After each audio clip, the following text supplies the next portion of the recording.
Bonjour, je vous retrouve aujourd'hui pour vous partager une petite astuce qui vous permettra de détecter dans la nature les saules qui fleurissent précocement. Donc vous allez peut-être vous demander, mais quel intérêt de détecter les saules qui fleurissent précocement? Eh bien en fait le saule est une plante intéressante car il a la faculté de se bouturer très facilement et donc il suffit de couper une branche et de la planter en terre pour qu'elle fasse des racines. Donc si vous trouvez un saule dans la nature qui fleurit très tôt ou qui pour X ou Y raison vous intéresse, ça veut dire que vous pouvez le multiplier très simplement en coupant une branche et en la plantant chez vous, à condition bien sûr de la planter en hiver, plutôt en décembre ou en janvier, pour que la bouture ait le temps de faire des racines avant qu'il fasse trop chaud.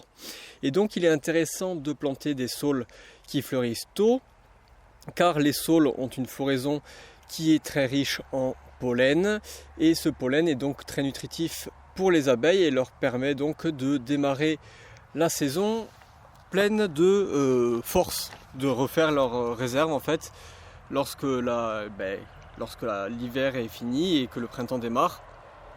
Le saule est la ressource de base des abeilles en Europe continentale du moins, et donc il est pour cette raison-ci intéressant de le multiplier. Donc ce que vous pouvez faire si vous voulez repérer des saules qui fleurissent tôt, et bien tout d'abord il faut savoir ce qu'est un saule. Donc les saules, il y en a énormément parce qu'en fait ils ont la faculté de s'hybrider. Il y en a plein d'espèces. De base, il y a le saule blanc, le saule pleureur, le saule cendré, le saule roux, le saule cassant, le saule fragile, l'osier. Bref, il y en a plein. Et en plus de ça, ils se croisent entre eux. Donc, on peut difficilement trouver des espèces pures, mais ça veut aussi dire qu'on peut trouver plein de petites variantes qui sont potentiellement très intéressantes. Et donc, comme il y a plein de variables, vous pouvez tomber potentiellement sur des saules qui fleurissent très tôt. On peut aussi s'amuser à récolter des saules qui fleurissent à plusieurs périodes. Un très tôt, un qui a une floraison intermédiaire et un autre une floraison plus tardive pour pouvoir échelonner les floraisons. Et il est très intéressant de planter les saules au bord d'un rucher notamment, car à choisir, s'il faut planter des fleurs près du rucher, il faut planter plutôt des fleurs qui fleurissent au printemps, car à la sortie de l'hiver, la zone de butinage des abeilles est beaucoup plus restreinte qu'en été. Donc pour repérer des saules qui fleurissent tôt, j'en viens au but, c'est pas compliqué, il suffit de couper des branches, et ces branches, vous les mettez ensuite dans un vase avec de l'eau, comme si c'était un bouquet, dans votre intérieur.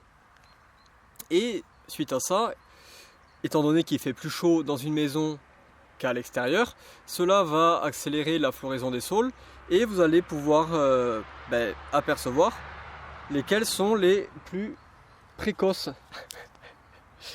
Donc bien entendu, l'intérêt de cette astuce, c'est de le faire disons courant décembre, comme ça vous avez le temps de voir quel est le saule qui fleurit en premier, pour ensuite le bouturer l'année même. Je suis conscient que je sors cette vidéo fin janvier, donc vous pouvez encore utiliser l'astuce cette année, mais c'est un peu ric-rac. Et dans tous les cas, vous pourrez vous en servir l'année prochaine. Et pour vous montrer à quel point le saule est une espèce qui se bouture facilement, vous voyez, ici, là, il y a une branche que j'ai récupérée qui fait déjà des racines. Et donc, si on a coupé, comme dans mon cas, plein de branches différentes, il suffit de savoir à peu près où on les a coupées. Et ensuite on revient sur le lieu avec la branche qui a fleuri, et puis c'est pas compliqué, à la forme des bourgeons et à la couleur de la branche on retrouve la plante parente quoi. Et si vous êtes vraiment nul en botanique et que vous ne savez pas ce qu'est un saule, eh bien je vous conseille de vous servir de PlanteNet. Comme ça vous pourrez trouver les saules. Et il y a aussi une autre astuce, c'est que la floraison des saules apparaît très tôt au printemps et elle apparaît avant l'apparition des feuilles. Donc si vous voyez un arbre qui se couvre d'une couleur bizarre en février-mars, eh bien il y a de fortes chances que ce soit un saule. Si cette vidéo vous a plu, n'hésitez pas à aller faire un tour sur le site de ma pépinière, pépinièredutescou.fr. J'y vends des arbres, des arbustes qui sont mellifères, c'est-à-dire qu'ils produisent du nectar ou du pollen. Ils sont donc intéressants pour nourrir les abeilles, mais ils sont aussi intéressants parce qu'ils sont pour la plupart rustiques et parce qu'ils sont tout aussi beaux que les arbres et arbustes que vous trouverez en jardinerie. Voilà, allez, à bientôt. Miaou. Aïe, connasse.